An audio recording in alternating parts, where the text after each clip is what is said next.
To unmute you, please. Okay. Hi, everybody.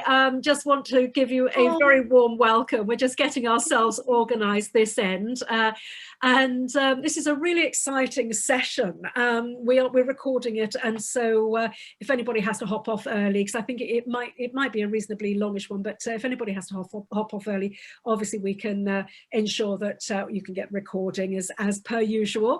I'm joined today by Roberta Macmillan, of course, as always, and also with CMA fellow Joe Baker.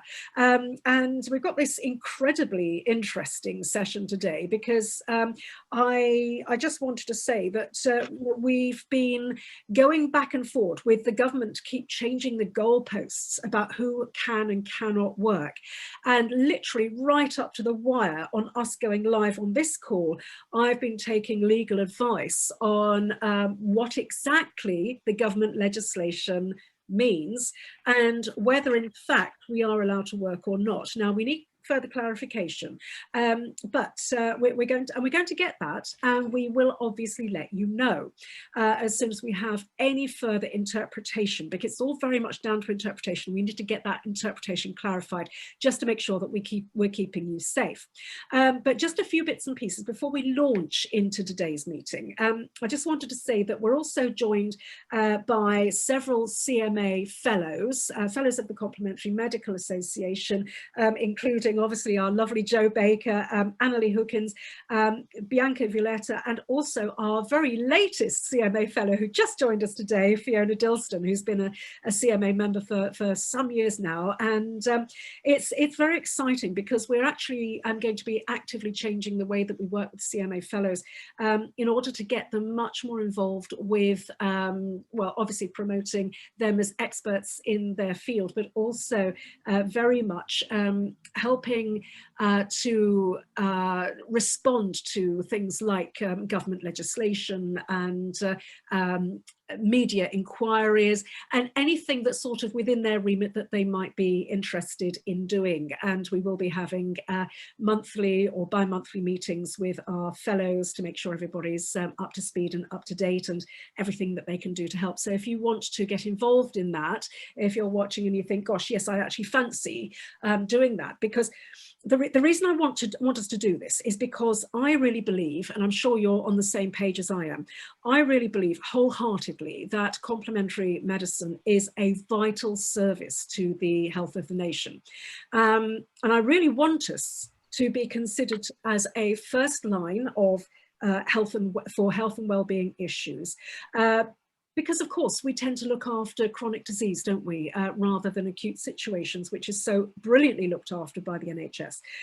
But you know, a lot of what we do when we're looking after people's immune systems, when we're looking after people's mental emotional health issues, when we are looking after pain and injury syndromes and so on, from the chronic perspective, and even sometimes from the acute perspective with those within our remit, you know, we really should be a first port of call, and that would certainly reduce the burden on the NHS, wouldn't it? So I really want us to be considered to be essential services. So that's really what we're shooting for this year. And I know I did say in the email that we sent out about this meeting, you know, talking to you a little bit about some of our plans for this year. So that's what we're going for. I just want to sort of gloss over that because we've got a lot to get through at the moment. But I'm also delighted to say that we are also joined today by several other complementary medical organisations, including Professional Reflexology and the Kinesiology Association and so on. And we've also got some questions which I'll address at the end, because we've had several people asking us questions. Could you raise this issue in this broadcast? So I'll come on to that at the end. And again, you all know where the chat box is by now, so if you would like to ask any questions, then please do so in the chat box. And yeah, and I think what we'll do is we'll get cracking. So Joe, can I introduce you? This is lovely Joe Baker from Omega Therapies. Joe, would you please just introduce yourself? Actually, I think it's even better coming from you because you're so spectacular and amazing, and we do love you. And I just want everybody to know just how extraordinary you are. Thank you ever so much, Jayney and Roberta. You checked in the post for that wonderful introduction. And it's nice to get a nice introduction like that. Well, I'm Joe Baker. Obviously, I'm a complementary health therapist by day, but my other hat is working within local government as an elected member of local government. I'm currently the chair of the council's Overview and Scrutiny board, which obviously scrutinises the dealings of the council, policies, recommendations that the council put forward. I'm also the shadow portfolio holder or cabinet member for housing. But I was, when we were in control of the council, I was the portfolio holder for community safety, which involved licenses and regulatory services. So I've got a little bit of experience in line in what we can and can't do and how to work with the regulatory services within your local authority. So that's where I come from. So what Jayney asked me to do is come up with a few ideas for everybody in a way that they can kind of lobby your local authority and lobby your local MP, because it's really important that when we're doing work and when we're doing things within our industry, that we're doing things above board and we got permission, we've got the various rights to do things. So it's always good to have a bit of backup and a bit of a paper trail, just in case, like we did on Monday here at Amiga Therapies. We had a visit from the police who came in to have a look, see what we were doing. And because we were able to show paper trails, letters, risk assessments, they were quite happy with what we were doing and kind of said, yeah, that's fine. You're doing everything above board.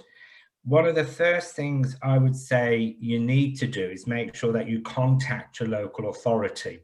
Now, there's a little bit of a misconception with local authorities, because depending on where you live, you may live in what they call a borough council or what they call a county council. So most boroughs fit into a county area. So if your county, for instance, is like mine, which is Worcestershire, your licensing would then come under the Worcestershire Regulatory Services. So you need to try and find the council's posh word for who deals with licensing, health and safety and community safety. Once you've done that, my advice is that you email your local authorities, regulatory services. Now, it could be called something else within the area you live. It might be your environmental services or your department for community safety. You have to check which one it comes under. And once you've done that, you send an email that's a straightforward down the line email to whoever the information or the inquiries is. Now, I've got a sheet which has been bulletproofed, and I've sent this to Jayney and Roberta at the CMA team, and they have a copy of this that you can hopefully download and just kind of tweak it to your own stats. Now, my advice when you're emailing any local authority, or if you were emailing me as your portfolio holder or cabinet member, first of all, state the area that you're living in, which area, which borough. For instance, mine is Redditch. And also make a statement on the importance of who you are, what work you do, and any letters or any titles you have in your name. We like to see that. We like to see who we're talking to has a bit of clout. And at the end of the day, you've spent many years studying to earn those titles, so use them. Always use your letters and your member of the CMA and all these little bodies that you're attached to. It's really, really important. You've earned that right to do that. Also, you need a statement of the importance of the work you do and how that helps to keep the NHS from being overburdened. They like to hear things like that and how you're going to help your local authority, especially if you've got a hospital within your area. In the Worcestershire County Council where I live, we have 4 major hospitals. So it really does hit home the importance of not having these hospitals overburdened. When you're writing, always back up what you say with facts and the examples of these facts and what the benefits of your work does. it might be also a good idea if you're saying I'm a reflexology therapist, or I'm a massage therapist, or I conduct acupuncture, give a little bit of explanation of what that therapy actually is and what it involves. Because sometimes a lot of people don't fully understand what some of the therapies are. I practice cupping and moxibustion. Now, to somebody who's not in the field, they might think, what's moxibustion? So if you explain what that is, it gives them that little bit of information that they can work on. What I found in my experience is if officers and ministers of the council don't understand something, they tend to dismiss it very quickly because they don't have the time to think, oh, what's that? I'm going to have to research that. So a barrier goes up straight away. So what we want to do is make it as easy as possible for these officers, we call them, that's the staff of the council, to understand what we're actually doing. So brief statement's really important. You don't need War and Peace. Enid Blyton is a lot better. You don't want Tolkien, okay? So also what's really important is explain that you're happy to cooperate and work with them to ensure that you're fulfilling your role in providing a safe environment for your patients. Now, I do call people who come to see me patients. I'm pretty old-fashioned. I'm not over keen on the word client. So I tend to call my patients because what I do is offer a medical or a holistic service that helps their health and well-being. But I'm from the old-fashioned way of doing things. So I do tend to call people patients. Obviously, the CMA will have different government legislations that they'll put on their website and on the different forums that we use. So click on, copy and paste it, or put a link to some of the legislations that the government's already gone up. And that helps them to see where you're coming from. So if they go on the gov.uk website and they see that link that you're referring to, it makes it a little bit more easier. Explain that you have risk assessments in place and that you're also following PPE, and you have written documents that each of your patients have to fill in and abide by. It's about having a paper trail. Now, if you go on YouTube, there's lots and lots of different videos also on the CMA website that show you how to use accurate PP, taking on and off or doning on and off. It's quite handy. Maybe you might want to put a link to the emails. Emails are great because you can add links to them, and while you're reading the emails, they can click on the link and they can actually see for themselves what you're on about.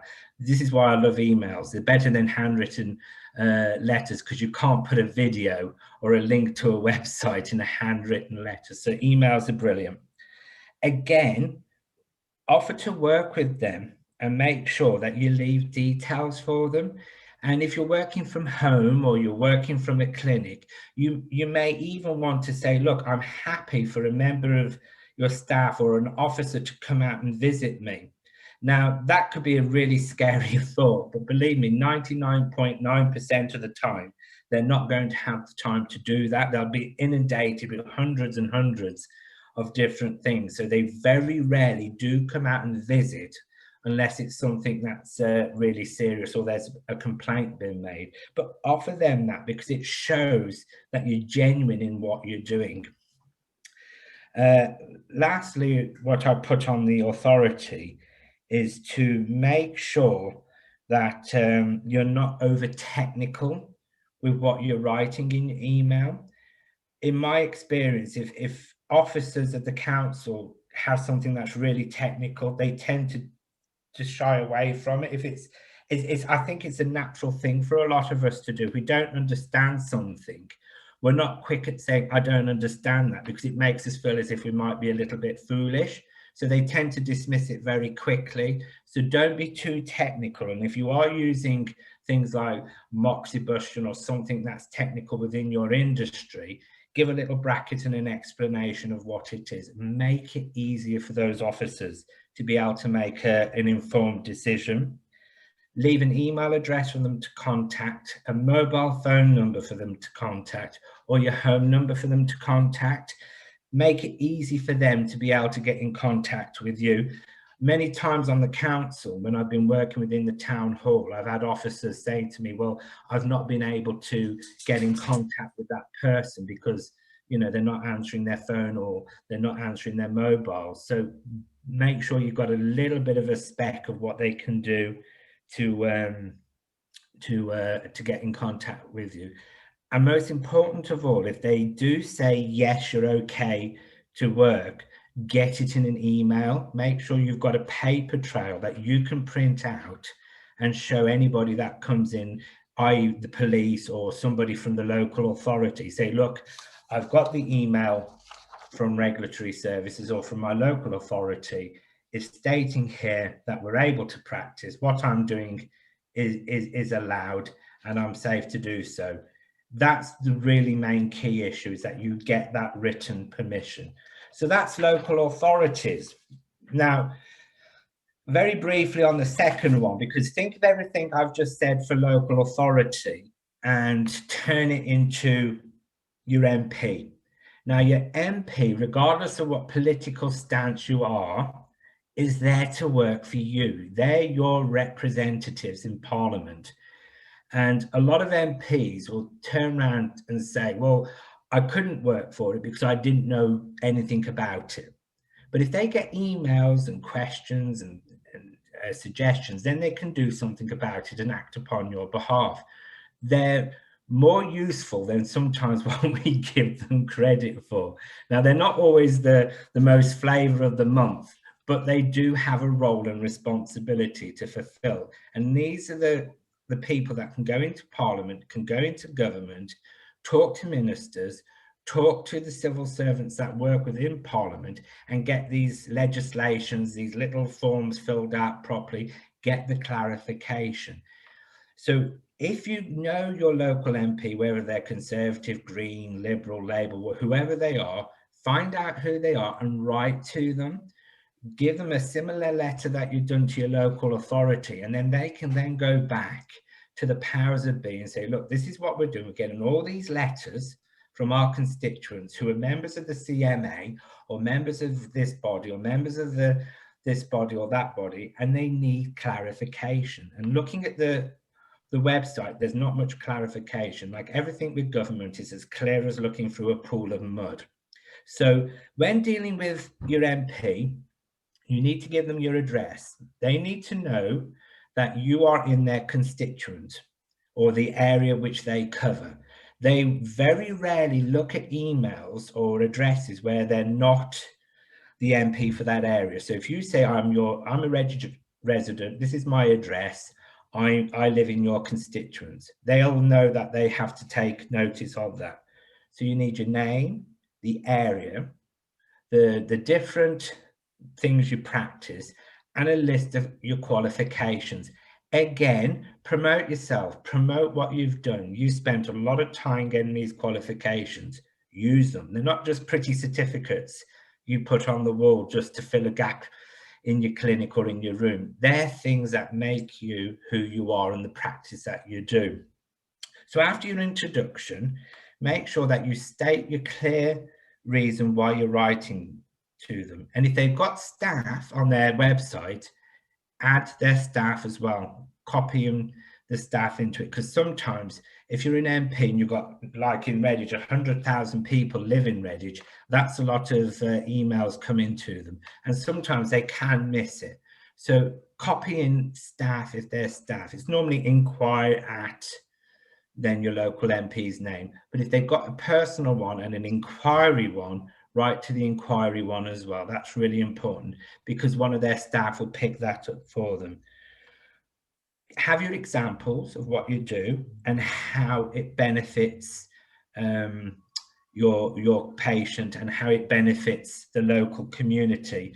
I have written to Matt Hancock and Jonathan Ainsworth, and I've listed benefits, links to different websites. Google's great because you can put benefits of holistic healthcare, benefits of massage, and there's thousands of different research groups that have given the benefits and the scientific evidence of research. Click and paste. Most of the complementary organizations have links, so to use those as well. back it up with evidence. That's the most important thing. State articles, dates, figures. There's a great website I've sent to Matt Hancock, which give figures of the amount of people that are now turning to complementary medicine. It's something like in the last 2 years, a 12% rise in the numbers of people using certain complementary medicines to help with injury and pain. These are the figures that they're looking for. Only deal with facts. That's the most important thing. Don't put in a theory. A theory isn't a fact. So always make sure there's facts and evidence to back it up. One thing MPs really like, because some of them can be a little bit lazy, some of them like to know that you're willing to work with them. And if they think that you're willing to put the work in as well, that will help them to help you. So if you offer to work with them and their team, they're really happy for that, and they do appreciate that. I know from when Jackie Smith, former Home Secretary, was my MP, I did a lot of work with Jackie, and she always appreciated people working alongside and taking a little bit of the load off her.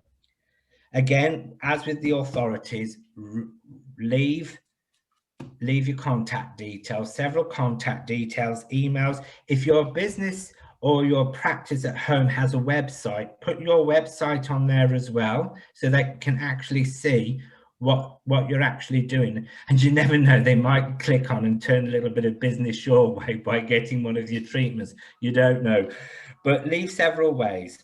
And also what's important, finally, on the final couple of points, is explain what you're wanting to achieve by emailing them.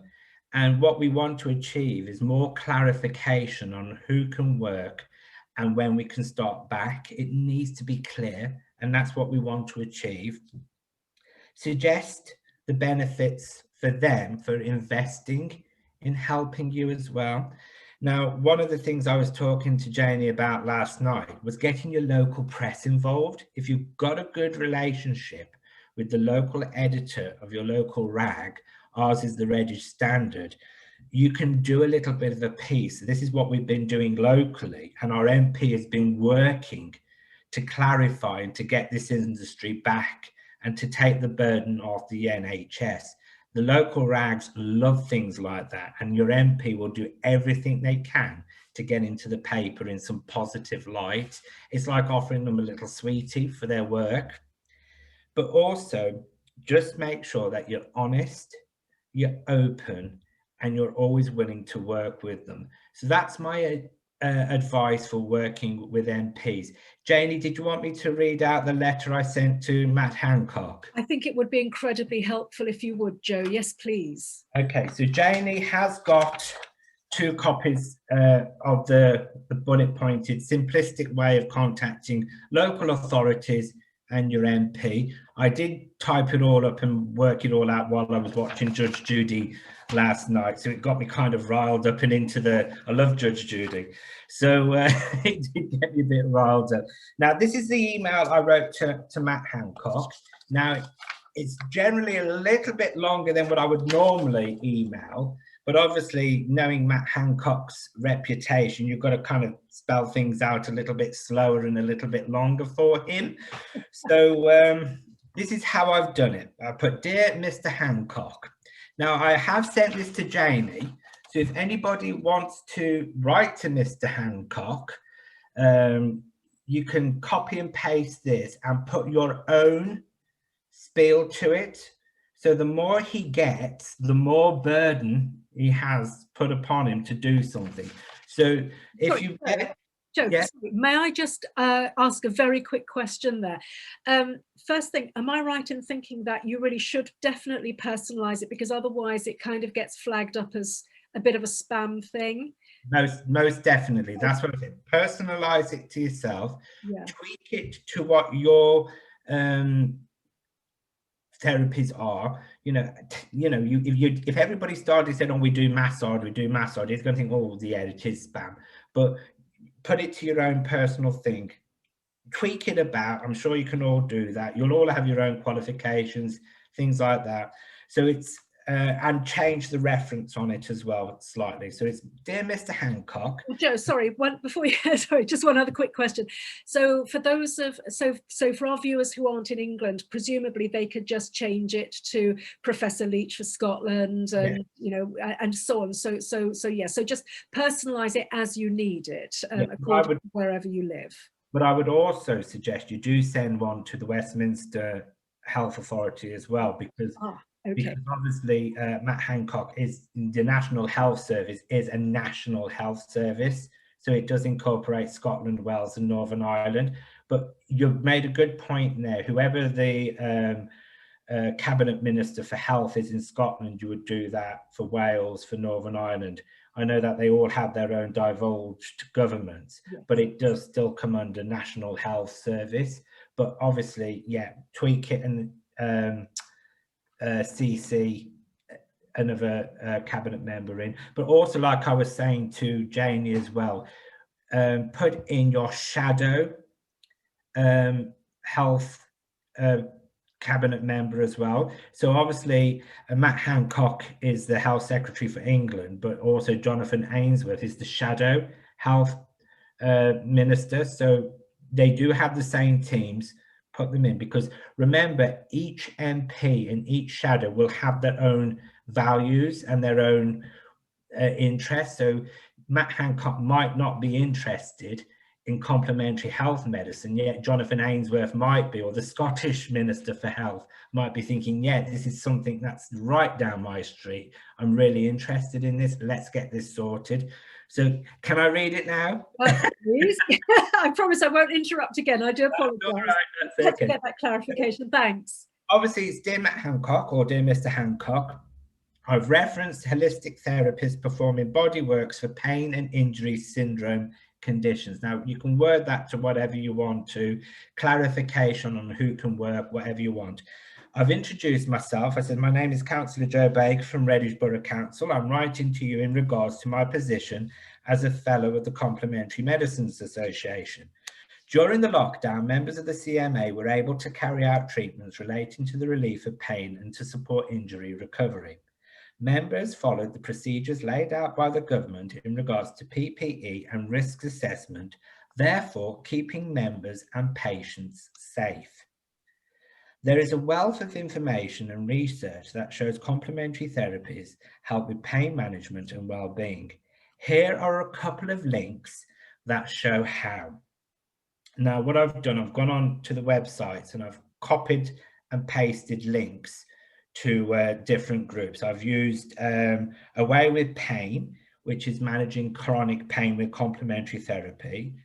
I've also put in a cancer research link, which has general surveys and information in how complementary therapy can help with the treatment of cancer in relieving pain and anxiety.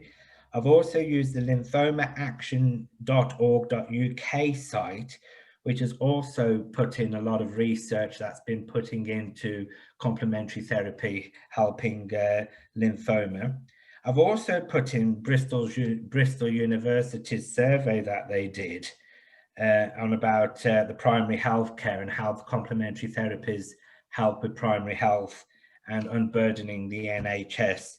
And obviously the CAM survey in England, which was the University's Centre of Academic Primary Care report, which was really positive towards complementary health. So I've put those links in. Make sure that they can click on those links so the website comes up as they're reading it. That's really important. So as you may find, following the link from the CMA website, there are a number of factual reports that show the positive results from having treatments like clinical massage, acupuncture. I've used them as examples, and how having these treatments have therefore reduced the need to seek help from GPs and hospitals. Please see an example of this from one of my own patients. What I did last night on my Facebook page, I asked for people who came to see me as a therapist to give a testimonial on how holistic therapy or complementary therapy has helped them not to have to go to the doctors or have to go to a hospital for pain management.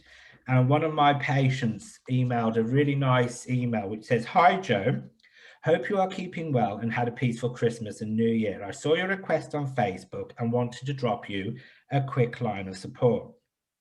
With myself and my husband both previously receiving treatments from Amiga Therapies, I can wholeheartedly say that the work you do is fantastic and really does prevent time spent using NHS resources."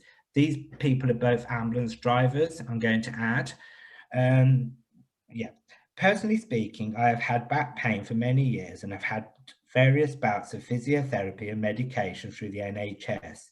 Alongside this, I have found massage to be an excellent complementary treatment, which allows me to reduce my pain medication.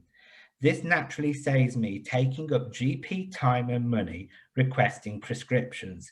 My medication is controlled and is tightly governed, and it also saves my pharmacy time dispensed in these treatments. Back in March 2020, my physiotherapy treatments were actually stopped by the NHS due to the pandemic. So having Amiga Therapies open and available during these times is absolutely crucial.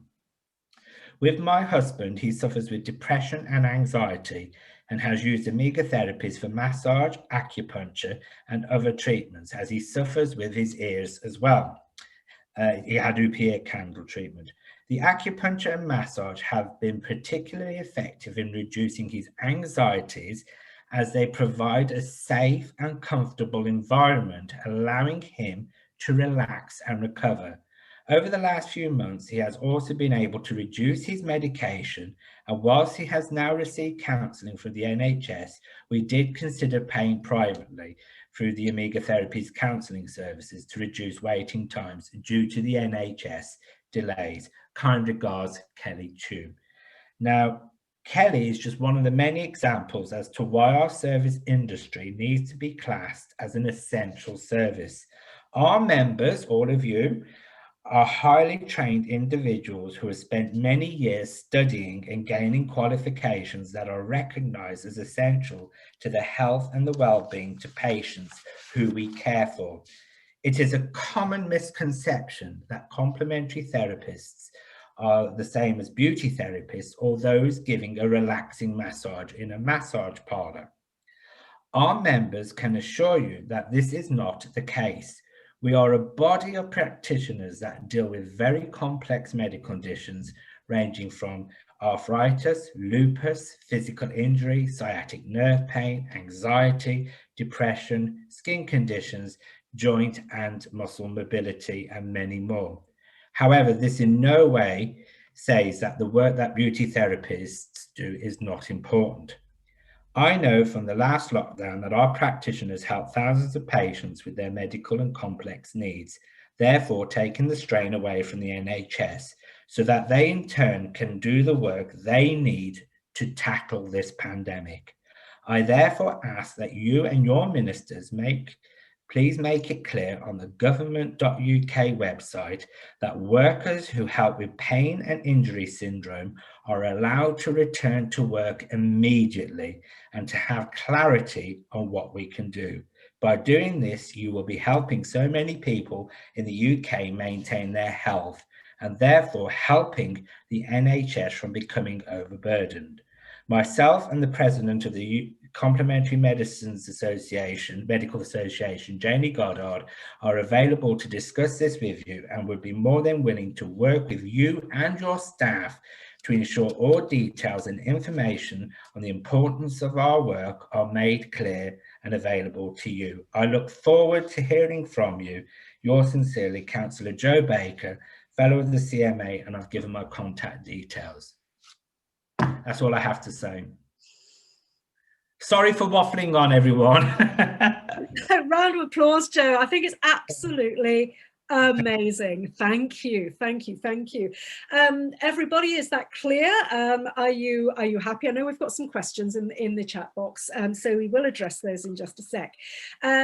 Please add your questions in. Oh, and a round of applause from Antonia. Joe, absolutely fabulous. Thank you very, very much indeed. Now, I know that some people came into the room slightly late. I know it happens, you know, we all have commitments. So just to let you know as well that we are speaking to lawyers at the moment in order to gain more clarification. I have another lawyer appointment on Monday as well, because the lawyers that have looked at things at the moment, their position is actually that we should be working. So again, it's all about just, it's so much about interpretation. So these letters that Joe has given as templates are so important for you to get off. So please, if you can actually help and do that. I mean, it's not just, you know, it's not just for your practice, but it's actually for the good of the profession as a whole as well. And, you know, as I always say, there's massive strength in numbers. So the more of us doing this, the faster we're going to get a result. And as I also said at the, you know, the very top of the broadcast, you know, the idea ultimately is, and Joe touched on this as well, that we are positioning complementary medicine and our practitioners as an essential service. So, you know, I think that's really what we've got to try for. What came up, Joe, as you were speaking for me were just a few bits and pieces. On the side of the research side of things, be very careful about where you get your research data from. If you need help with sort of, you know, looking at or finding research in your particular area, I'm more than happy to point you in the right direction, particularly on websites like PubMed. But I would prefer it if you were to go yourselves to PubMed, put your discipline in and let's say chronic pain, or put your discipline in and say sciatica, put your discipline in and say eczema, whatever it is that, you know, that you're actually dealing with. And that way you'll find out if there is a, you know, if there are any research papers that support your assertions that the work that you do is, you know, has an evidence base. Now, as you know, a lot of people will say, and I still encounter this in complementary medicine, where people say, oh gosh, but there isn't really much research in our field, is there? Now, I have to say I beg to differ, because, oh gosh, it was over 10 years or so ago, I did an enormous big fat, I call it the big fat encyclopedia.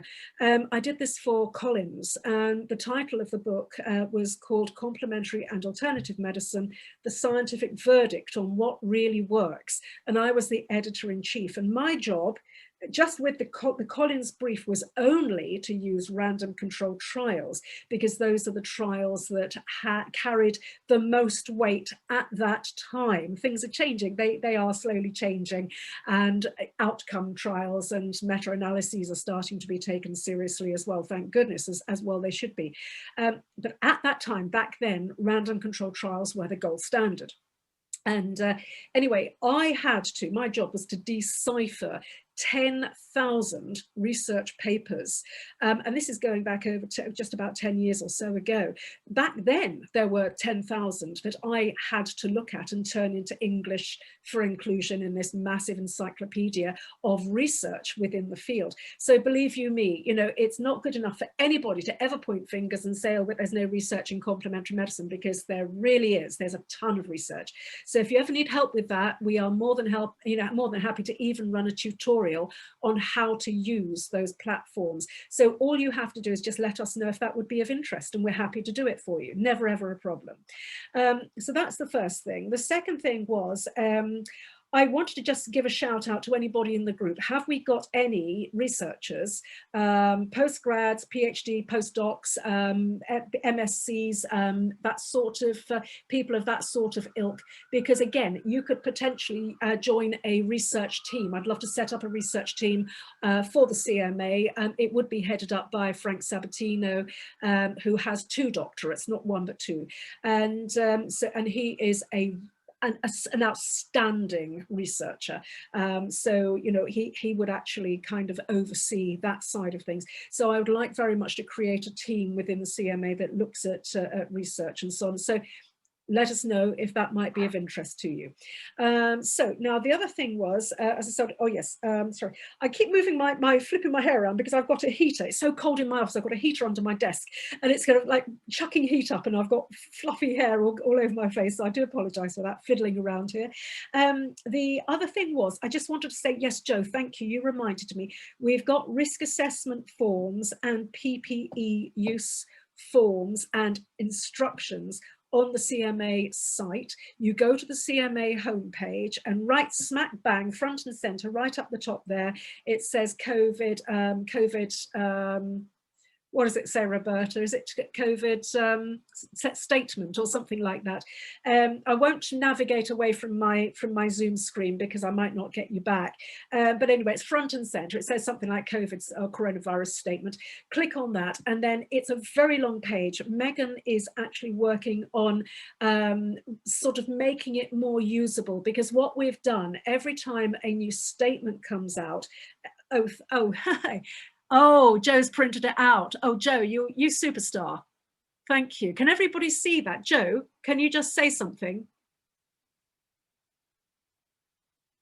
Unmute yourself. Yeah, I've got to.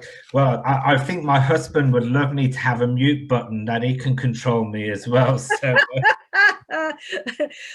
that is the one that we've given, isn't it? That's the one on the website. Yes. As you can see from what we've done here at Amiga Therapies, we've kind of personalised it so that it is ours, but we've also put the credit to what it is from the Complementary Medical Association as well. Make sure that you do put the credit to whoever that is, obviously for copyright purposes as well. And it's just a case of having it all detailed out and adjusting it to your own practice or your own home treatment centre, and always have the bit for the face-to-face print out there for your patients as well to sign. So that's your risk assessment. Download it, personalise it, print it out, and have a copy that you can either give to your patients if you want to, or you've got it there in your office as well. Terrific, Joe. Thank you very, very much indeed for that. That's absolutely super. Yeah, so I wanted to say, so that's there for you as a resource. You'll be able to find it quite easily once Megan is actually literally going through the page at the moment, because we just want you to have a timeline with all the updates and so on. So that's the reason why we've made the page quite long, because every time there's a new announcement coming out, we then just add it to the top of the page so that you don't have to fiddle around all the way down and go, where's the latest announcement? It's literally right there, and it shumps everything else down the page. So that you know, just explains why you go there and you think, whoa, there's a lot of information here, but that's how it's actually set up.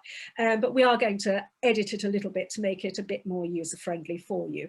Now, the other thing I was going to say was, oh yes, we also have links on that page for things like, as Joe rightly said, YouTube videos on things like PPE use. We are not just kind of making things up as we go along and saying, oh, that might be a nice one to give you. We always go from the source. So everything we give you is from people like Public Health England. We make sure that you are always totally up to date with every government organisation and every public body that actually, you know, it's, if you like, straight from the horse's mouth, if that makes sense. So that's that. Now, the other thing is that I just wanted to say again, Joe, that you just reminded me there, is that we've had a lot of CMA members who have had enormously positive responses from their local authority. So I know you, Joe, but also we've had an awful lot of other people who've said that all they've done is they've contacted their local authority in this really professional way that Joe's set out for us. And they've had tremendous response, tremendous support from the local authority. Again, the local authority, they're usually very sensible people, and they will actually say, gosh, yes, okay, yeah, you know, we realise that you're doing this, we realise you're relieving the burden on the NHS, and, you know, with our blessing, you may continue. So it is quite an interesting set of circumstances. What I want to do now is to go back to the questions that you guys have very kindly been leaving in the chat box. Claire just says she's got to go. So no, thank you very much indeed, Claire. I'm glad you found this helpful. Right, okay, let's just have a quick look at the questions from the top. Okay, so I've got messages, private messages here from certain people. Louise, I know you've sent me some private messages. I will get back to you personally about those later. Okay, I guess you've messaged me directly, so it's not going to be something that you want to discuss with everybody else, so that's fine.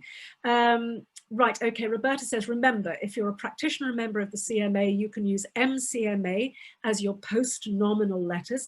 If you're a fellow of the CMA, please use FCMA. Right, okay, Wendy asks the question. If you work from your own studio or home on a very part-time basis rather than a clinic on the high street, would you still recommend writing to the local authority? That's very much one for you, Joe. Yes, I would. Yes, most definitely, because you're still under the council's jurisdiction. Right, okay, that's tremendous, thank you. Right, again, another message from Louise, so we'll skip over that. And Louise, I will come back to you personally. Delta, actually, I've got your questions. Actually, you emailed me with questions, I printed those out. Right, okay, I think we may have duplicated some questions there, but anyway, let's just see what you've written here. Delta, by the way, everybody's been with us for many, many, many years, and she's just this absolutely incredibly lovely lady. And we've got, you know, I don't know, we seem to attract very nice people here in this organisation. Delta says, I've already had contact with my local authority, and here's what the response was. 1, would your premises be able to avail itself of the medical healthcare exemption? 2, the requirement for an MST licence. In relation to the first issue, she says, I've conducted research via the Professional Standards Authority. Delta, am I right? Delta, would you like to unmute yourself? Because I want to make sure I'm getting your questions right.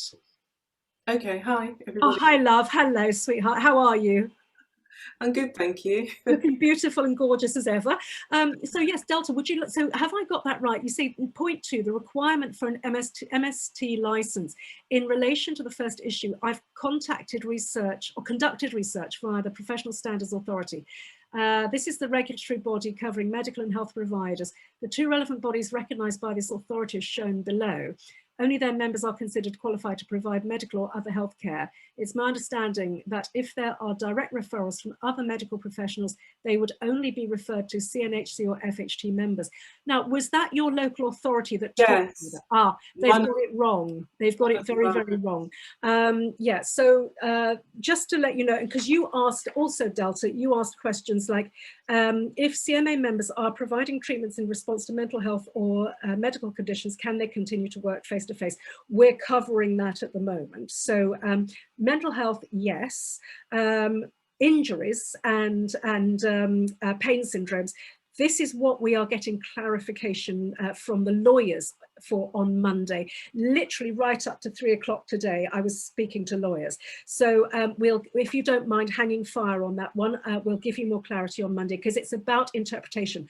So you know, everybody, the lawyers are saying they think everybody should be back to work. So this is where things get really interesting and actually really quite exciting. But I don't want us to get overexcited at the moment, purely because, you know, I don't want to come back to you yet again and say, sorry, guys, no. So let me speak to the lawyers first and see what we can do. And interestingly enough, the lawyer we are speaking to, her best friend is the person who's been writing the legislation for the government on healthcare provision. So we are really right in where it matters. So this is why I'm getting super excited, and you know, so I shouldn't be, but I won't be able to sleep tonight, I can tell you that, because I just hope that this all comes through, and I think I'm looking positive, looking on the positive side.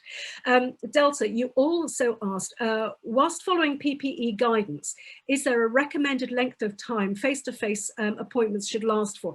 There's nothing in the legislation, Delta. So a lot of people in the hands-on type of environment have been saying half an hour to 3/4 of an hour, but that's kind of their opinion. It's not written down anywhere. So again, it's very much down to you, as you know, to use your professional use your professional kind of experience, I suppose, Delta, for want of a better kind of expression. And your next question was, from what I understand, CNHC members are recognised as complementary practitioners who are able to work. Are the CMA affiliated with the CNHC? No. Let me explain about that. Delta, I'm going to try and bring you back. There we go. The CNHC, the Complementary Natural Healthcare Council, is a list. It's just a list of practitioners. Now, the problem is that they don't recognise all the different disciplines within complementary medicine. So the difference between them and the CMA is the Complementary Medical Association is a professional association. So we have obviously our database of practitioners and students and fellows and training schools and other associations that come under our umbrella. And we provide a lot of membership benefits, from training to tutorials to, oh gosh, you name it. You know, we give you guys, you know, so much support. There's an awful lot that we do. The newsletter and various other bits and pieces.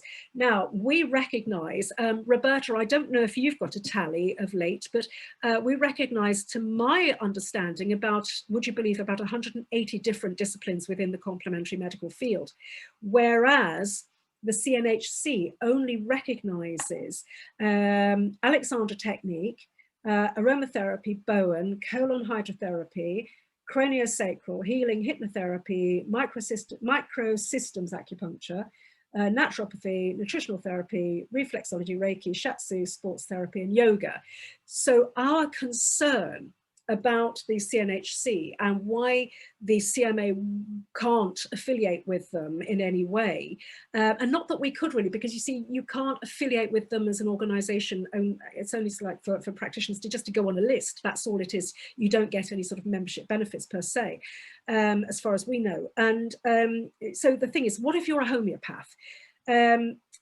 If people are just going off that CNHC list, the problem is, if you practice a discipline that isn't on that very, very limited list, my worry is that the public are going to look at that and think, oh, that person, they're saying they're a homeopath, but they're not on this list. They must be a charlatan. And now that is a big worry, and it compromises complementary medicine delivery in this country and beyond. So that's one of the reasons why. So no, the other thing is actually, Delta, and for everybody else, in fact, from the government, we actually got an email saying that, when you remember when that legislation came out last year, that the CNHC and the Complementary Medical Association had both interpreted the legislation correctly, and that our members were allowed to work. So that's where we're coming from on all of that. So you don't need to worry. The local authorities completely misunderstood all of that, Delta. So you can go back with what Joe has given you.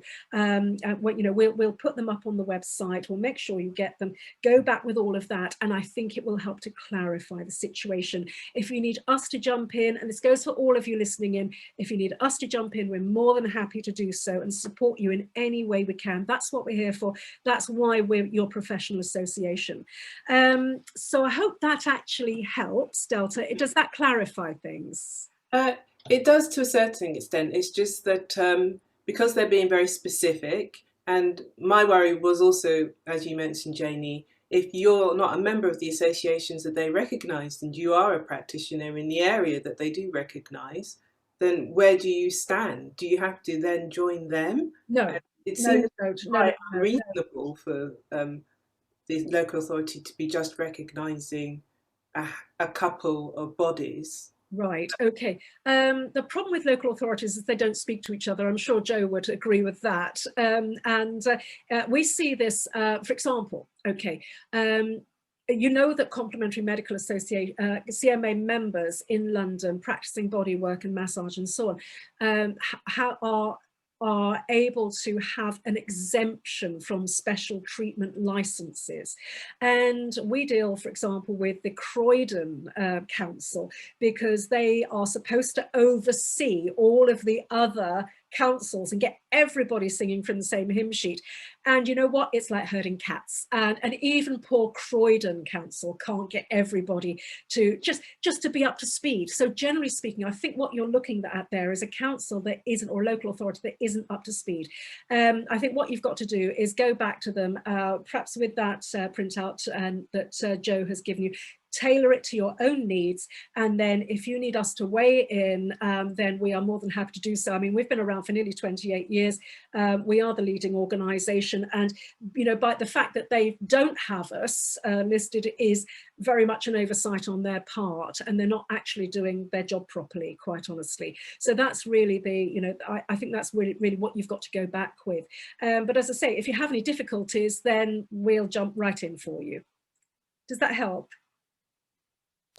Sorry, I had to unmute myself again. Yes, thank you. That will be really helpful. I will go back to them, and if you could let me know where I'll be able to find the information that the government sent you earlier on, then I could send that to them as well, because as Joe said, they do like to have these things evidenced. Yeah, absolutely.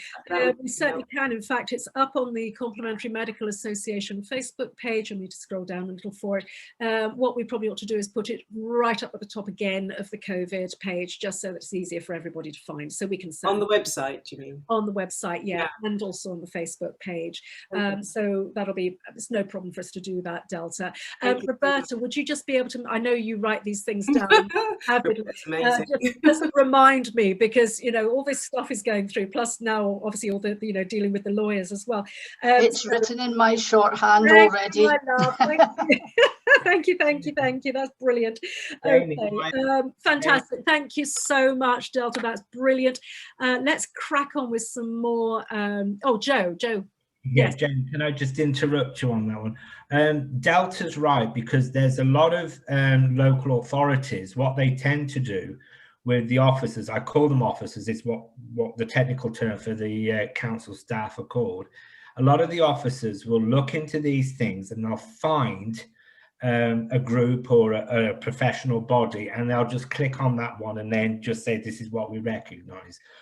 What I would recommend to members is when you're emailing your local authorities, put the Complementary Medical Association as your professional body and say, you know, you recommend that the council look into this, because sometimes, obviously we're a training school, I say to a lot of my students when they say, well, what professional body do I join? Do I join this one? Do I join that one? Do I join that one? I say you join whichever one meets your needs. You know, however, joining one doesn't make you more special than joining that one or joining that one. But you're right in what you're saying. The Bromsgrove Council, which is 1 mile over the border from me, you have to have a license to provide massage, because their authority requires you to have a license. It's about 72 quid. But in Redditch, you don't need a license.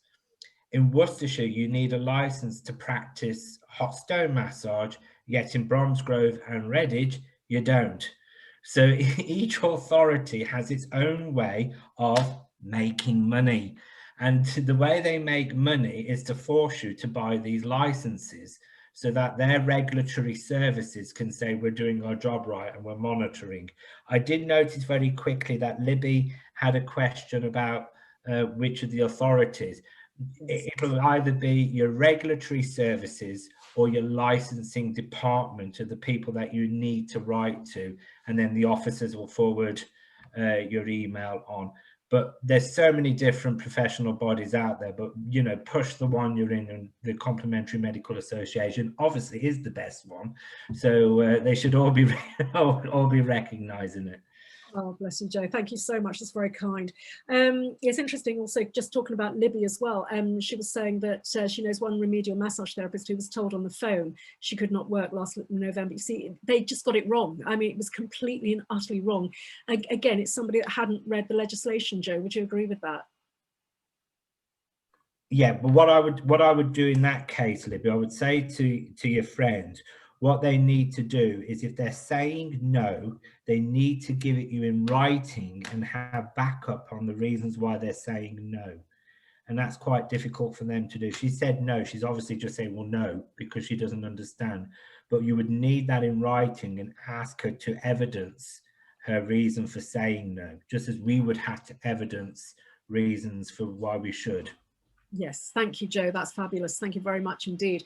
Lorraine says, hi, Jenny. Oh, hang on, this is a direct message. 1 second.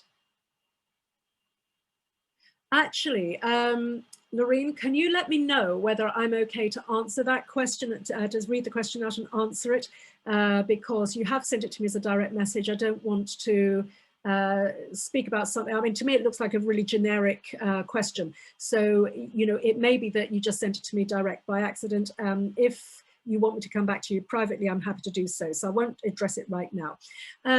Okay. Oh, thank you, Sheila. Lovely, very kind words. Thank you so much. That's very, very kind. Right. Okay. Oh, Joe, thank you very much. No, that's fantastic. Yeah, it was fabulous, Joe. Thank you. Right. Let's have a little look. Yes. Sharon says, I work as an intolerance tester using kinesiology, not blood testing. If clients have tried GP meds and they haven't worked, or if they can't wait 3 months for an appointment, am I then able to see them face to face? Also, could it be classed as unethical not to continue treatment with existing clients at this time if they've gained relief? All reasons could be recorded in the notes, etc. Thank you. Well, we do actually have precedents. We've had a few practitioners, a few CMA members who've said that they have been treating people with very serious illnesses where they've had cancer patients and so on, and they've been doing, you know, all sorts of palliative type therapy with them, body work and so on. And they've actually been able to get permission from their local authority to continue regardless. So I think, you know, we've also got to push the ethics side of things, you know, and if you are dealing with people with very, very serious pathologies and very tricky, very difficult healthcare situations, whether it's physical, mental or emotional, then I think, you know, the onus is upon us not to withhold treatment. You know, this is another issue.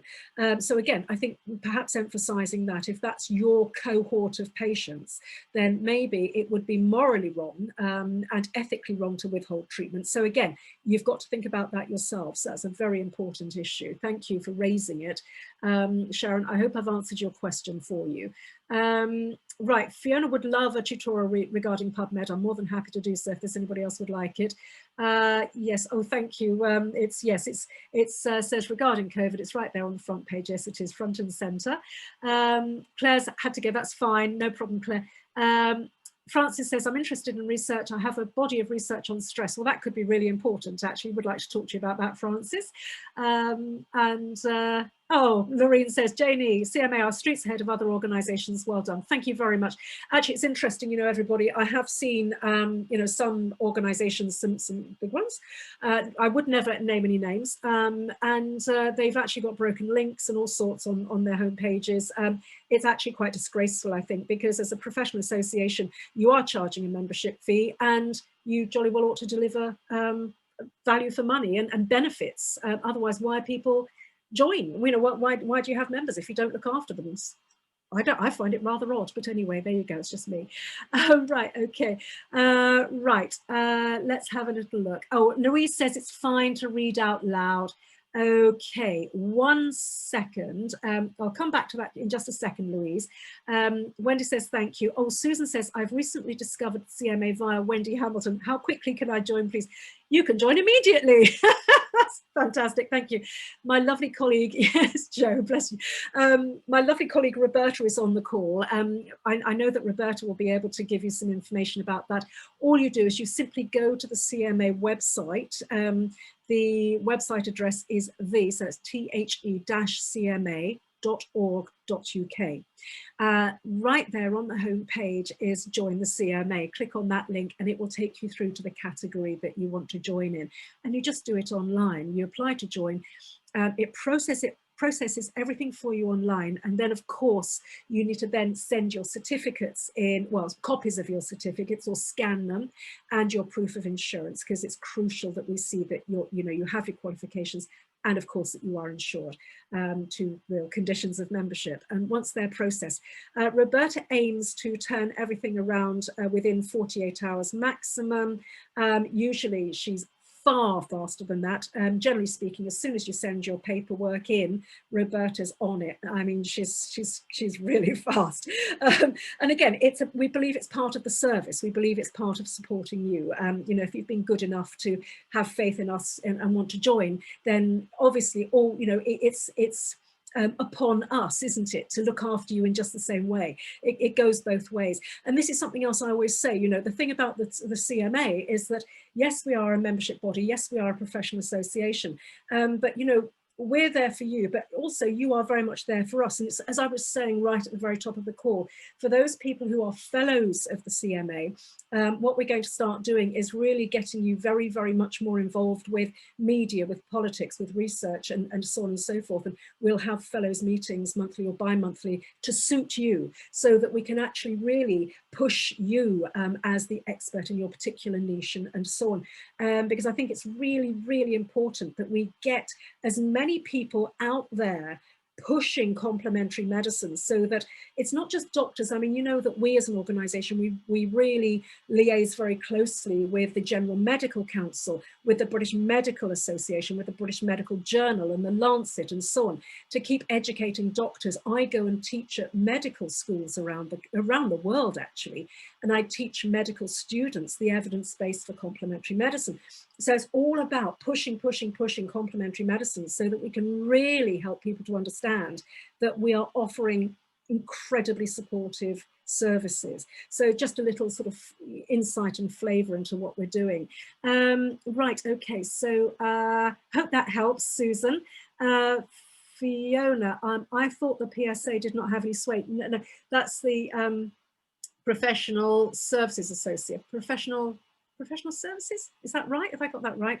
PSA, do you know, it's been a really long day, especially that legal call earlier. I mean, my brain's like, Fiona, clarify, would you? No, they don't have much sway. It's just, again, it's just another list to be on. And they charge an absolute fortune. Joe, you've looked at it, haven't you? Yeah, the professional standards. Standards, yes, thank you. It's just basically a bod. What I would do, I would go on their website, have a look at some of their ethics and some of the standards that they put up. I tend to print out a bits and pieces from them, so I can do a checklist to make sure that the services I am offering are above board and everything's correct. But they are expensive to be part of. But basically, it's just a guideline on how you should be behaving as a professional anyway. And I think, you know, you wouldn't be a member of the CMA if you weren't behaving professional anyway. Exactly, Joe. Thank you very, very much indeed for that. Exactly. And it's many thousands of pounds. Again, coming back to that, you know, when Joe was saying about how much the councils charge if you're not a member of the CMA for this special exemption licence, the Westminster Borough Council charge £1,000. So these London council exemption licenses will set you back £1,000 if you're not a CMA member. You know, so, and that's for body workers and massage practitioners. So, you know, these councils do have ways of making money, and that's one of the ways. So this is another reason why it's good to be a CMA member. Fiona says, mental health cannot be divorced from emotional and therefore physical health, surely. Completely agree. And this is the essence of complementary medicine, isn't it? You know, the point is, you know, that we don't divorce, we don't, as conventional medicine does, you know, it chunks people down into discrete bits, doesn't it? And you'll go and see a psychiatrist for your mental health issues, and you'll go and see, you know, a sleep lab for your insomnia, and you'll go and see an endocrinologist for your type 1 diabetes. You know, there's no joined up thinking, is there? The reason we are so good at what we do is because we do see things from a holistic perspective, and we do think in terms of joined up thinking. And with us, you know, the knee bone really is connected to the thigh bone, really is connected to the hip bone, and, you know, and so on and so forth. So yeah, absolutely, Fiona, I completely agree. So you know, you could extrapolate, could you not? And again, I'll be having this conversation with the lawyers on Monday, that mental emotional health has this massive impact on physical health. You cannot, and physical health has a massive impact on mental emotional health. You can't divorce the two. We know that. You know, go back to Candice Pert's molecules of emotion. You know, we know the mind-body work. I did all that training at Harvard Medical School with Dr. Herbert Benson on mind-body medicine. You know, the evidence is overwhelming that it's just totally interconnected. Whether that's too highfalutin and too complex to present to councillors in the government, possibly. I don't know what you would think, Joe. Do you think it's just too much of a big ask to get them to kind of understand all of that? Are we better just presenting really basic stuff to them? Keep it simple. That's Right. that's the major thing, is little steps, and once you get one thing, you can build upon it, build upon it, build upon it. It'll take time, but keep it simple.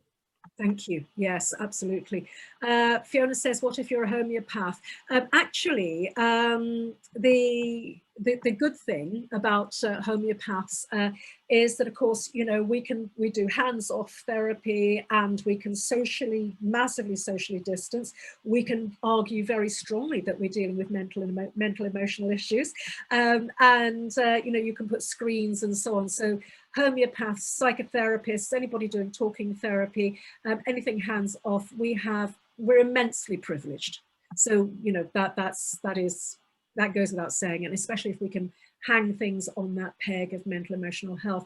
And again, you know, you might need to keep a paper trail. Remember the Jayney paper trail that I bang on about all the time. Make sure that you are annotating everything. It's absolutely crucial to do so. So, you know, if you've got a patient coming to see you, if you can emphasize the mental emotional health issues. So if you were ever questioned, you can say, well, you know, here are my case notes. In brief, but without going into too much detail, because of course, you know, patient anonymity, you take the patient's name and recognizable details out. But yeah, so homeopathy, fine, we believe.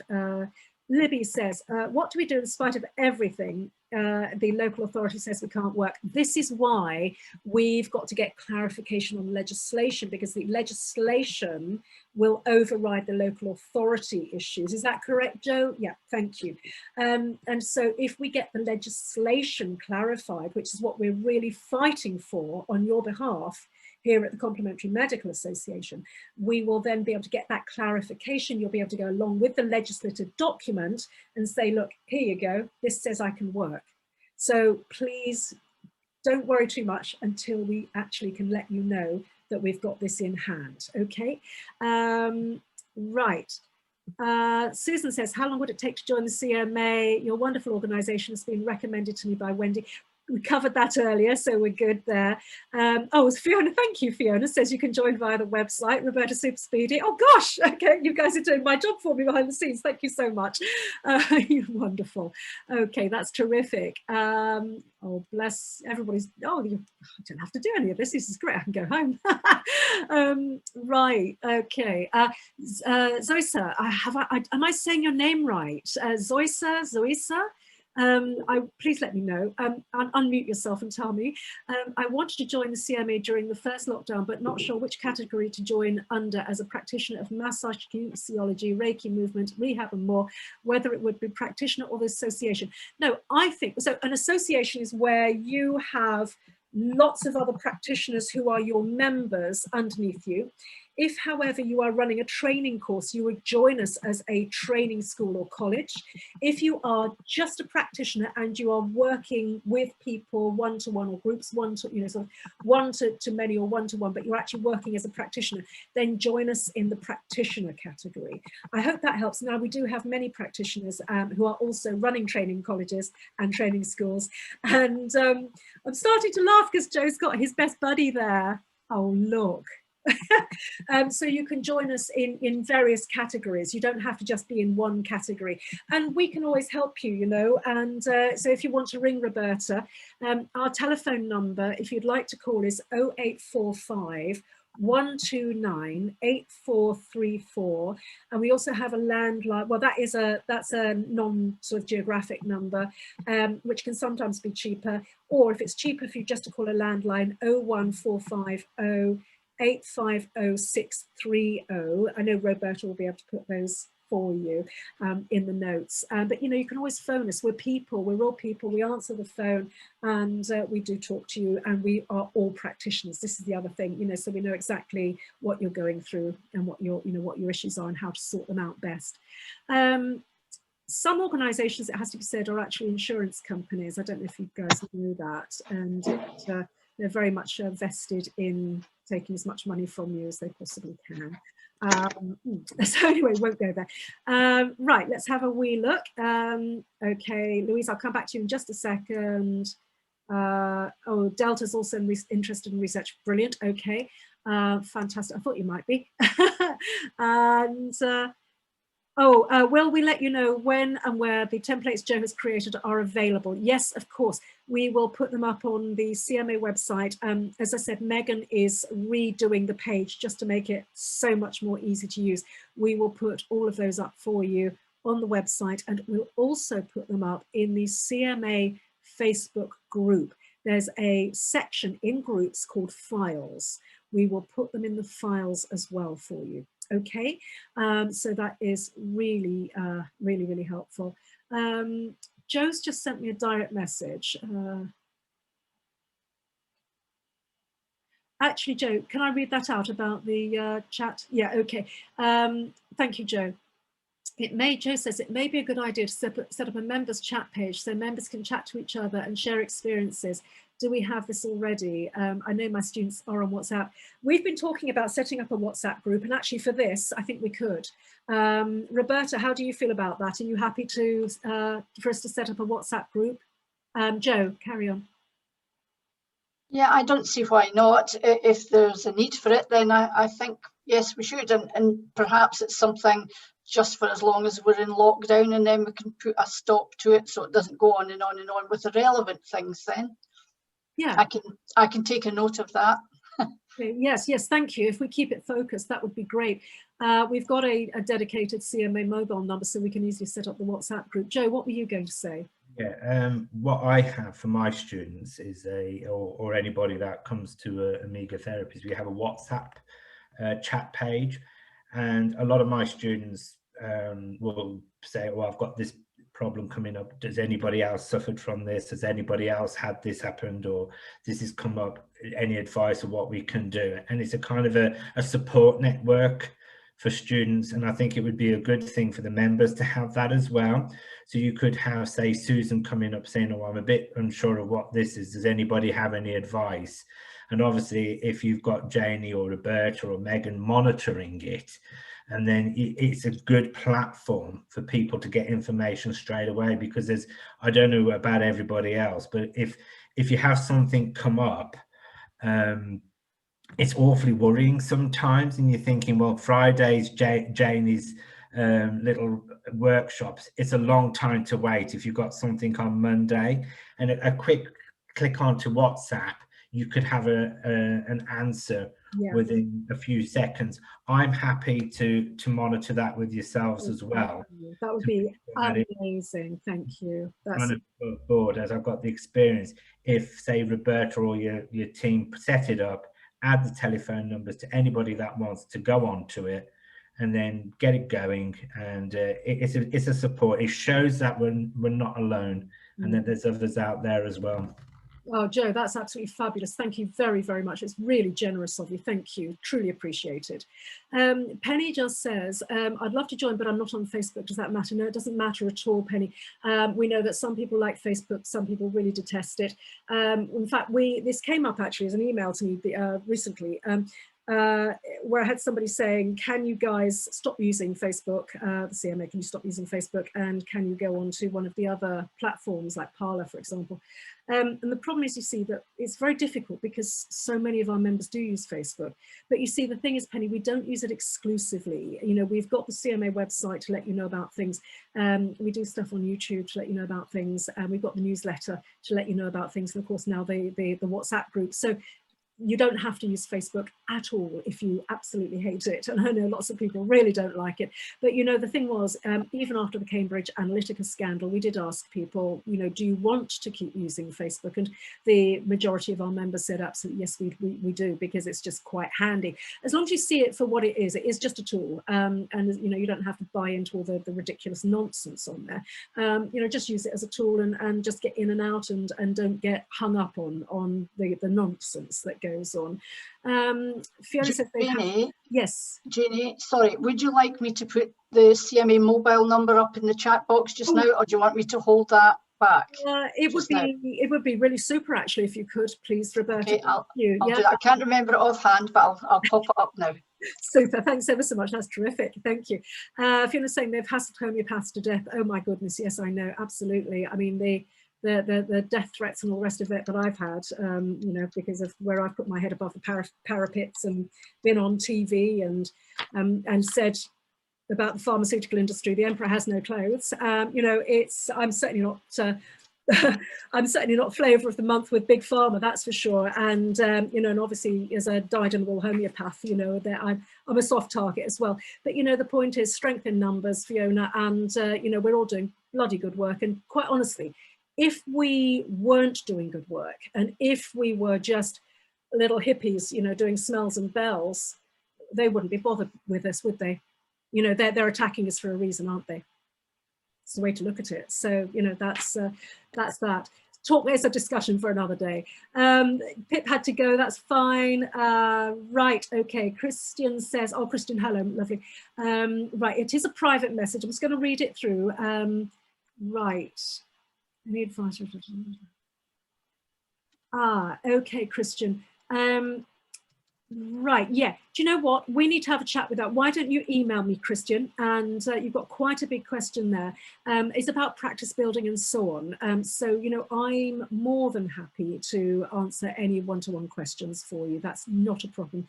Just send me anything you need to know about practice building, because also I can depersonalize those questions as well. I'll answer them direct, of course, but I can depersonalize them.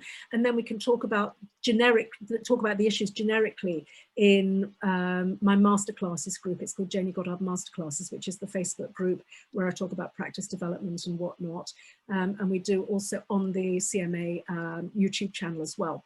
And it's helpful for other people. If you've got questions, other people will have the same questions, I can guarantee it. Right, let's have a wee look. Right.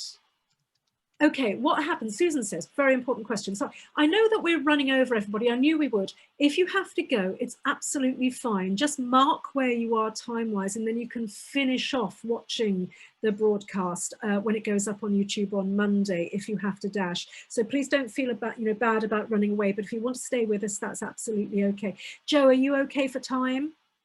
And Roberta, are you okay for time at the moment? Thank you. Okay, lovely. Susan says, what happens in the event that, for example, Emmet UK and Ireland state we can't work and we get local authority backing to do so, please? It may well be, and I've noticed this with kind of discipline associations, for example, Emmet or others, where they've actually not understood the current rulings and they've misinterpreted them, and they've not taken legal advice and such, and they've kind of gone to ground. It was a bit like when the Advertising Standards Authority were attacking complementary medical practitioners and sending out these horrific letters that really made it look as though we basically had to take our websites down and stop practicing. The situation was that it wasn't that at all, but they were goaded by Simon Singh, Edzard Ernst, and all their cronies at Sense About Science and the Nightingale collaboration, which is all completely and utterly backed by the pharmaceutical industry. This is not conspiracy theory. This is a matter of public record. So they utilised the Advertising Standards Authority as a tool. What happened was that most of the professional associations, certain homeopathy associations, certain massage associations, and so on. Again, I'm not naming any names because I don't do that. They actually told their practitioners to basically roll over and accept it. What we did, the CMA, we went to the Advertising Standards Authority. I went with the guy who was the chair of the CAP committee, the Code of Advertising Practice, who basically set up the Advertising Standards Authority. And I took 2 scientists along with me to offer them the ability to do scientific research. And I also took a dossier with me of emails from practitioners that showed that they felt terrorized by these letters from the ASA, that they felt threatened by these letters from the ASA. And I made the point with this dossier, thick dossier of letters, that the ASA were sending threatening material through the post, which is an offence. It's a serious offence. So they backed off, and then they left us alone after that and went on to target some other industry. But you see, the point is that a lot of these associations don't always get it right. I mean, we're not infallible, you know, we're just humans. But what we do is we look very, very carefully at the bigger picture. We get legal advice.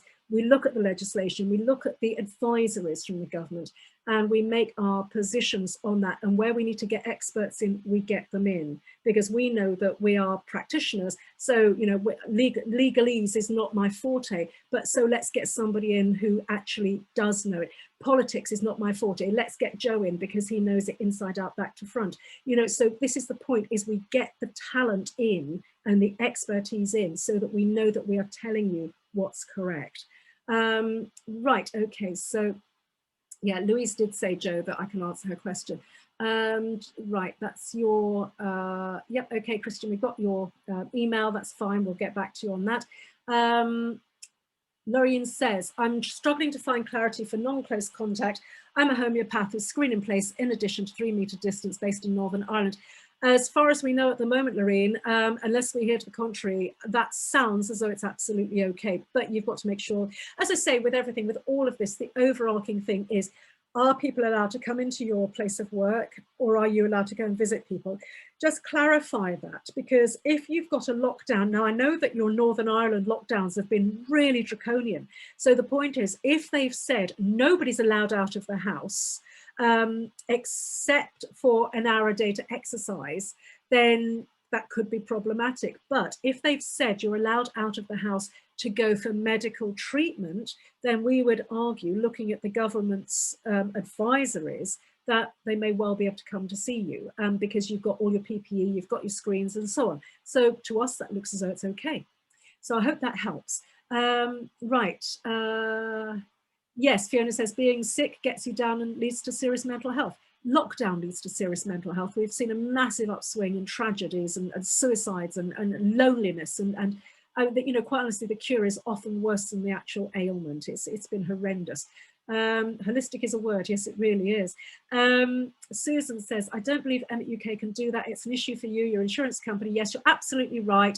Emmet have not provided any guidance at all. I can't comment on that, but you know, you guys know because you're in the Emmet field.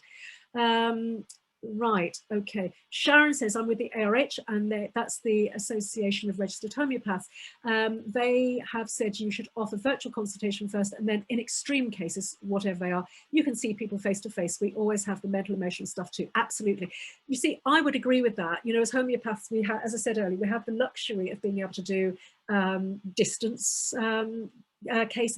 I mean, before COVID, you know, as with my homeopathy patients and with my lifestyle medicine patients, I've got an international practice and it's all done online. And I've been working online with my patients for years, absolutely years and years. So, you know, it can be done. So, you know, if you can do it, and it keeps you safe, it keeps your loved ones safe. So, you know, maybe that is the way to go. Right, okay, so Francis says, absolutely, mind and emotions are all connected. This is what my research shows. I'll send you my book, which is easy to understand. I also use poetry to show the concepts. Oh yes, please, Francis, that sounds absolutely amazing. Please let us have it. We'd be delighted to publicise it to everybody as well. You know, that goes for all of you. If you've got books, you've got resources, that sort of thing, let us know. We'll get it out for you. We'll help you share. Sharing is good. Okay. Oh, Zoisa, right. I think I may have, I hope I said it right. Zoisa, thank you. Right. Okay. Francis, I need to go now. Thank you so much. That's brilliant. Oh, Susan says number again. I think Roberta's put the numbers in. Wendy says, if the legislation overrides the local authority decision, what is the benefit of approaching the local authority? I don't mean to dismiss what you've said, just wondering, forgive the directness. No, no, gosh, no, it's perfectly okay, Wendy. Don't you worry about that.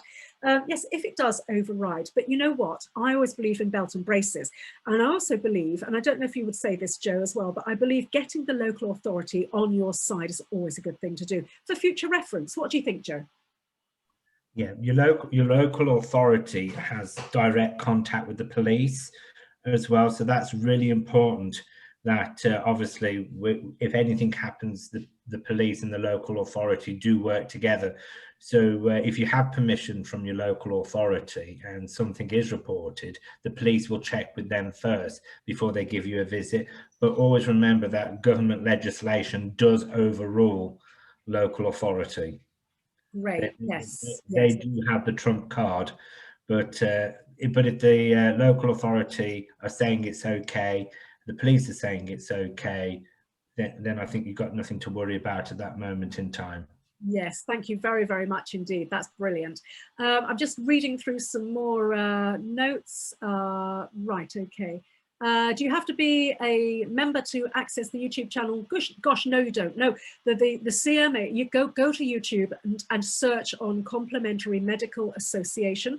Now, the thing is, we put up such amazingly valuable practice development videos, tutorials, political things, insurance related things, everything to do with complementary medicine.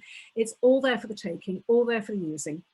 Make sure you subscribe to the channel, and also when you do that, it's a red box, it says subscribe. Click on that, and then a little bell will come up, and you click on that, because that way you'll be notified and you'll never miss out when we upload a new video.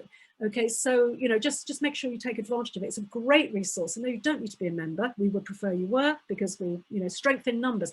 We really do feel the more members that we have. So please tell your friends to join. If you're getting value out of being a CMA member, please tell your friends to join, tell your students to join, because you know the thing is, we know that we're doing good work. We know we're supporting people brilliantly, and for the complementary medical field to grow, and for this profession to grow, we need to have as many people on board, all singing from the same hymn sheet as possible. So please spread the word, and you know, you'll be helping people out by doing that.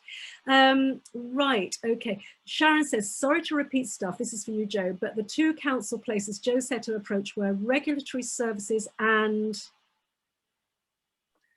Hi there, it's like I said, I have put a note in, it is regulatory services or it's community safety licensing, but they generally come under an umbrella, but it's either regulatory services or community safety. Those are the two umbrellas they normally have, but check that the licensing is in that as well. That's brilliant. Loads of people have actually come in as well under that and chimed in as well. Thank you, guys. It's brilliant. It's a team effort, isn't it? This one. Right. Oh, are we going to? Yes, Roberta said a direct message. Yes, actually, I do need to mention this. Thank you, Roberta. Yes, one of the things we've been looking at for you guys is what we can create to give you yet another string to your bow that you can deliver without actually needing to be face to face. And the big buzzword of the moment is, of course, obviously with the idea of mental, emotional health and well-being and so on, is resilience.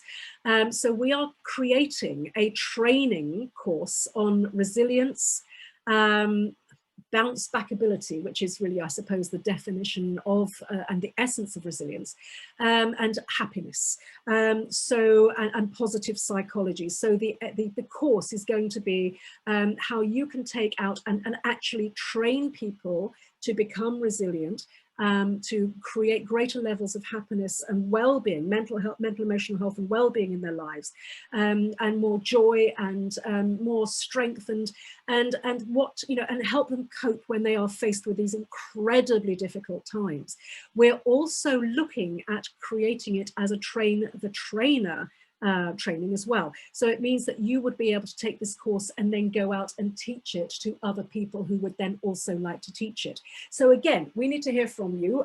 If you can email Roberta and just let her know if that is something you would like to have more information on, we can certainly send that to you. Okay, we need, as always, to gauge interest. If there's no interest, we're not going to do it, but if there's interest, we literally have it pretty much ready to go. Okay, thanks for that reminder, Roberta. Right, okay, let's have a little look. Angela says, can I get clarification if, as a sports therapist treating patients with ongoing pain or acute injuries, and many of my patients since the onset of COVID have been suffering anxiety, I can still offer face-to-face treatments with PPE in place? It's very confusing. You mentioned that there is nothing in the legislation that limits face-to-face time. No, there isn't. Face-to-face duration, appointment duration, doesn't seem to be anything that we've found ever since March. You're saying the same thing, Joe. So again, we're getting this clarification on Monday, but you know, if you're looking after people who've got anxiety and mental health issues, you really do have a leg to stand on. So, you know, the way that you go about delivering your support for this person who's suffering from anxiety and mental health may be that you're doing body work, but please protect yourself. Please look at all of the bits and pieces that we've put up for you regarding PPE, sanitizing your practice, making sure that you've got people doing, you know, doing all your pre-intake assessment forms. All of the resources we've gone to so much trouble to put up for you. Please take advantage of them. Joe, yes, please.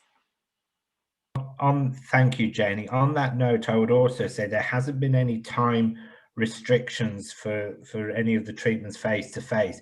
But what I would also remind members as well, we all follow a code of ethics and conduct, and if you've got somebody with severe mental health problems coming in and you're dealing with them and you rush them out because you think you're time constrained, then you've got to be very careful that you're not acting in an unprofessional way by saying, oh, I can't be with you for more than half an hour, you've got to go now. You know, because there's no time limit, you know, you treat your clients as how you, or your patients, how you would want to be treated yourself. And I think there hasn't been any time restriction at this moment in time. Right, yes, thank you, Joe. That I completely agree. That's exactly how I feel about it. And as we say, there hasn't been, nobody said anything, you know, neither the legislation from the government or the guidelines. Right, okay, that's fabulous. Thank you very much. Lovely comments, everybody. Thank you so much. That's really kind of you. And yes, I know lots of people have got to go. I'm just going to nip back to Louise's questions because they're quite, Louise made quite a lot of different points, but I do want to go back. Let's have a wee look, make sure I haven't missed anything. Right, okay. If I've missed anything, you've got to let me know. Louise, it's way back. Sorry, we've had so many questions, so many great questions from you all. Right, in a second. It's before Delta's. Here we go, here's Louise. Right. Okay, but Louise's first question was, if you're dealing with mental emotional issues, are they for chronic conditions only? Well, I would argue that the majority of mental and emotional health problems are chronic. You could, you know, if you've got an acute situation, let's say somebody's, God forbid, somebody's cat was run over. That would be an acute situation, but it could well lead into chronic grief, couldn't it? So I would say that you are probably looking at chronic conditions. So, you know, and there isn't, there's no legislation saying you can only treat acute or chronic conditions. So you don't need to worry really about that. Right, okay, so Louise's next question is, I work with pregnancy, birth and postnatal women, so their mental emotional issues are generally acute. Yes, of course, unless you've got, you know, postpartum depression and things like that. So would this count me out of the clause? No, it wouldn't. Or could I give clients treatment if they provide a note from their healthcare provider Always good if you can get that as well, I would say. Would you agree, Joe? It's always helpful. Yep. Great, okay. And can I work with them if they don't have a note from their healthcare provider, as long as I'm recording their reasons and details of treatment relating to mental health? Yes, yes you can, yes. That's it. I'm just going to skip down to the bottom just to see if anybody else has said, Jayney, you missed my question. Oh gosh, 5 more questions. They're coming thick and fast. Oh my wordy. Right, okay, just a sec. Lovely. Oh, that's super, Angela. Oh, we will be so proud to have you join us. Thank you so much for coming on board with us. That's lovely. She's saying thank you, Joe, as well. That's really kind of you. Thank you, Angela. It's really nice. Michelle says, thank you for organising this very informative call. It's been so useful and interesting. I know, I mean, I'm just so delighted that we've had Joe with us. Joe, you've just been such a superstar. Thank you. It's amazing. You're more than welcome, dear. Can I just say, yes. add something on to the Louise's question? She raised an interesting point about acute mental health. The thing with mental health, everybody deals with things differently. Now, you use the example of a cat. Somebody might turn around and think, well, it's only a cat. But to somebody, that's their whole world. So you've got to remember that everybody is individual. And what I would cope with, I had a horrible death threat on Monday from the council, because I'm an openly gay councillor. And I had a terrible death threat on Monday saying that I was a disgrace to politics and all that, being openly gay. Now, it just goes right over my head. It didn't bother me, but somebody might fall apart on that and need immediate help straight away. So everybody deals with things differently. And I think any person that comes to you as a therapist with a problem, you have to treat it as if that person they need that help straight away, even if you think, oh my God, you know, it's only a cat, or you know, you've only done this or that. Treat them as if it is an emergency. I think if you do that, you're always going to make sure that you give that person the best care and advice that you can give. If it's somebody who's lost their cat, or somebody that suffered a hate crime or a bereavement, everybody has a different level of coping with things, and we're here to help them. You know, Joe, adding to that, thank you. And I'm really sorry that you went through that. I mean, I know you say it's sort of, you know, I know you've had to develop a thick skin, but, you know, it's still disgraceful. And, you know, I know so many of us get all these things, but I get the same sort of thing, you know, because I say I put my head above the parapet in complementary medicine, and it gets really nasty. You know, so the thing is, though, that you know, if you are looking after somebody from the mental health perspective and they come to you with an acute, for example, you know, the chances are, if you jump on that, you're probably actually heading off a lifetime of PTSD. So, you know, you probably are able somehow to nip that in the bud. And that is, again, relieving burden from the NHS. So, my goodness, you know, I couldn't agree more, Joe. Thank you very much for chiming in with that. That's brilliant. Rob says, I've not been a member long, but I'm amazed at how good this organisation is and how much benefit there is for the joining fee. Thank you, Rob. That is really lovely. We truly appreciate it. Thank you so very much. Right, okay. Sandra says, many thanks for a very informative session. Appreciate the clarity and support. Thank you so much. From Janet. She's got to head off and she's going to join her. Brilliant. Okay, that's lovely. Good. So glad. Oh, that's lovely, Susan. I'm so glad you're coming on board as well. Yeah, Fiona says, here, Joe, I was mega traumatized when your car was set on fire. Blimey, O'Reilly. There's some strange people out there. Jill, our beautiful Jill Swires. Hello, darling. I can see right on my screen. Hello, sweetie. Jill is the green goddess, everybody. If you want to know anything about anything to do with plant-based resources and food and eating and how to transition and all the rest of it to plant-based eating, Jill is your woman. Jill says, thank you so much for an interesting talk and all the work we do. Jayney, Joan, Roberta, thank you. Christian says, thank you. I'll be in touch. Thank you, Joe. Invaluable time well spent. Right, okay. Fiona says, we save the NHS a fortune and never know how much in pounds. Wouldn't it be amazing if we could somehow work out? There was the Northern Ireland study, which was created. It was a pilot study where homeopaths, nutritionists, and I think some body workers went into doctors' surgeries, NHS doctors' surgeries in Northern Ireland. This was piloted by an incredible woman called Boo Armstrong. I don't know if anybody in the group remembers Boo. She was just the most beautiful, beautiful person inside and out. And Boo very sadly died of cancer some years ago, but she set up this incredible pilot study. And what they really amply demonstrated was the massive cost saving to the NHS by having doctors able to refer to these people who were working in their practices. Maybe that's something that we can actually target towards. Maybe we could run another pilot study. Maybe we can actually somehow demonstrate the cost saving in pounds, shillings and pence. That's showing my age. You know, maybe it's something that we can do. You know, if you're up for it, perhaps maybe it's something we can do sort of like, you know, perhaps after COVID is over and we've weathered all these storms. Right, okay, so lovely. Here we go. Right, I think what we need to do, oh, Fiona says just sitting there post you off with a bottle of arnica this morning. I think I don't want to, oh, Delta says, thank you, CMA, I'm very proud to be an MCMA and the work you do and the advice given is constantly well considered. CMA is an invaluable tool for my long-term practice. Many thanks, guys. Delta, thank you, you've been with us for so many years and you just, it's a shame that we, you know, that we don't have these live events anymore like Cam Expo, because that's where we all used to get together. Well, again, one of the things I said to you I was going to be talking about a few plans for this year. What I would love, when hopefully we all emerge from COVID, I'm sure we just have to, you know, be really positive about it.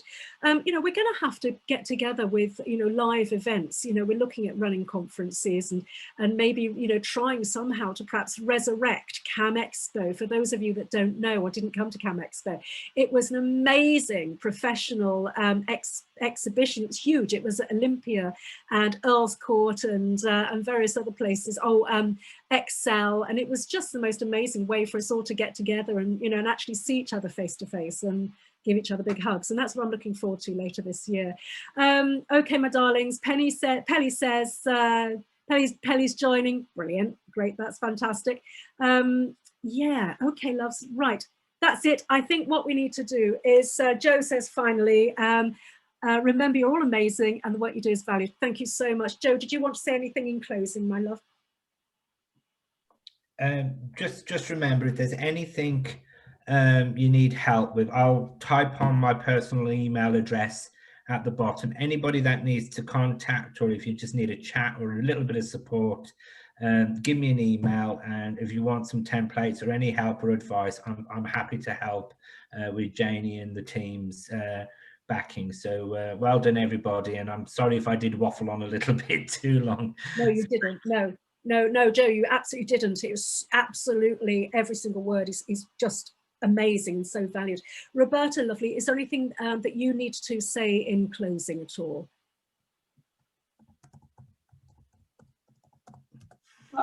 Are you there? There we go. Yeah, I'm there. I just wouldn't unmute for some reason. No, I don't think there's anything else. My email address is there. Just, you know, pop me an email at any time. If I can't help, one of the other team members will be able to do that for you. I'll endeavour to get the WhatsApp group set up as soon as I possibly can, or someone else will within the team. I hope you've got a note of the mobile number. I did add it there. If not, pop me an email or do it through the contact us page on our website and we will get back to you. And have a good weekend, everyone. Yes, thank you so much. Thank you, Roberta. And yeah, I should tell you, everybody, that Roberta's not, it's her day off. So she's actually in here specially for you guys, which is just really bloody nice, isn't it? So there we go. All right, listen, have a fantastic weekend, everybody, as far as we can under the current circumstances. It's very cold out there, so don't get chilly. And you know, just please stay safe and well, and we'll see you next week. And just please let us know if there's anything we can do to help. Lots of love to you all. I truly appreciate you being with us.